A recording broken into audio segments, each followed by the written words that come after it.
সে বলতো ভালো আছি, কিন্তু তার চোখে ছিল ঘুমহীনতার ছায়া, তার কণ্ঠে ছিল ক্লান্তির অদৃশ্য শব্দ। তাকে কেউ জিজ্ঞেস করতো না, তাই সে নিজেকে জিজ্ঞেস করত, তুই কি এখনো বেঁচে আছিস? রাতের বিছানায় শুয়ে চোখ বন্ধ করলেও মনে চলতে থাকতো এক অদ্ভুত যন্ত্রণা। কেউ বুঝতো না, কারণ সে মুখে কিছু বলতো না। এই গল্পটা আমার না, তোমাদের পরিচিত কারোর হতে পারে, হয়তো তোমারই। এটাই বিষণ্ণতা, দেহ নয়, মন ভেঙে ফেলার এক নীরব পদ্ধতি।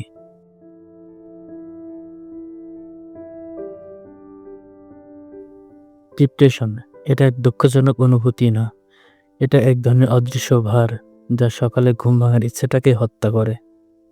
হাসির মুখোশের পেছনে ফেলে যায় নিস্তব্ধতা। তুমি হাঁটো, কথা বলো, খাও, কিন্তু কোনো অনুভূতি কাজ করে না। দার্শনিক শোপেনহাওয়ার বলেছিলেন, যত বেশি বুদ্ধিমান মানুষ হয়, তত বেশি একাকিত্ব অনুভব করে।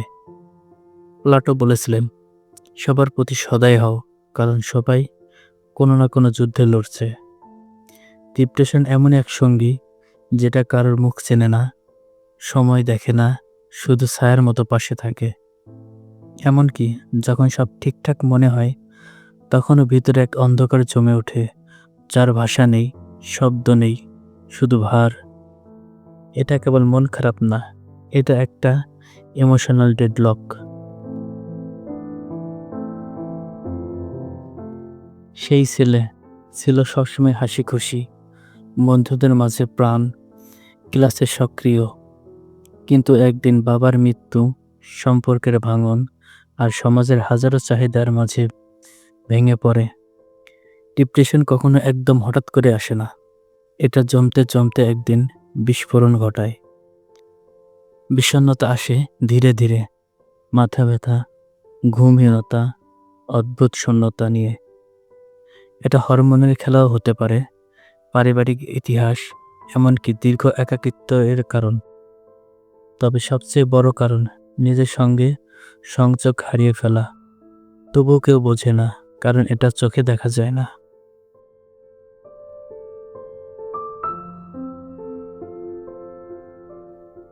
তুমি কি নিজেকে আগের মতোই অনুভব করো না? তুমি কি নিজের পছন্দের জিনিসে আগ্রহ হারিয়ে ফেলছো? তুমি কি সকালে উঠেই ক্লান্ত?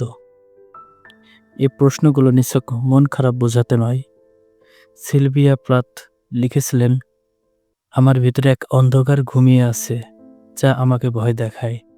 এই অন্ধকারকে চেনা দরকার, কারণ তুমি যত দেরি করবে, তত গভীরে হারিয়ে যাবে। ডিপ্রেশন একটা নিঃশব্দ চোরাবালি, যেখানে তুমি যত নড়াচড়া করো, তত ডুবে যাও। প্রথম ধাপ, স্বীকার করা, হ্যাঁ আমার সাহায্য লাগবে। মানসিক স্বাস্থ্য চিকিৎসাযোগ্য, সাইকোথেরাপি, ঔষধ, বা শুধু কারোর সঙ্গে কথা বলা, সবই হতে পারে মুক্তির পথ। তুমি লিখতে পারো, ছবি আঁকতে পারো, চুপচাপ হেঁটে যেতে পারো নির্জন রাস্তায়। যে কোনো একটা কাজ, যেটা তোমাকে একটু হলেও নিজের কাছে ফিরিয়ে দেয়। বিখ্যাত লেখক হারুকি মুরাকামি লিখেছেন, প্রতিটি পদক্ষেপ বলবে তুমি এখনো বেঁচে আছো, এখনো আলো খুঁজে পেতে পারো।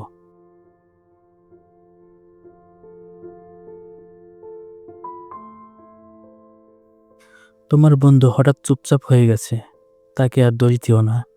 জিজ্ঞেস করো, সব ঠিক তো? একটা ছোট্ট প্রশ্ন কাউকে বাঁচাতে পারে।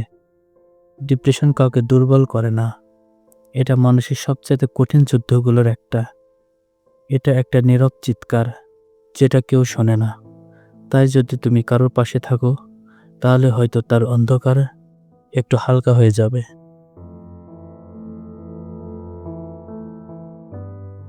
তুমি যদি এই ভিডিওটা দেখো আর ভাবো, এই কথাগুলো আমার জীবনের মতোই শোনায়, তাহলে তুমি একা না।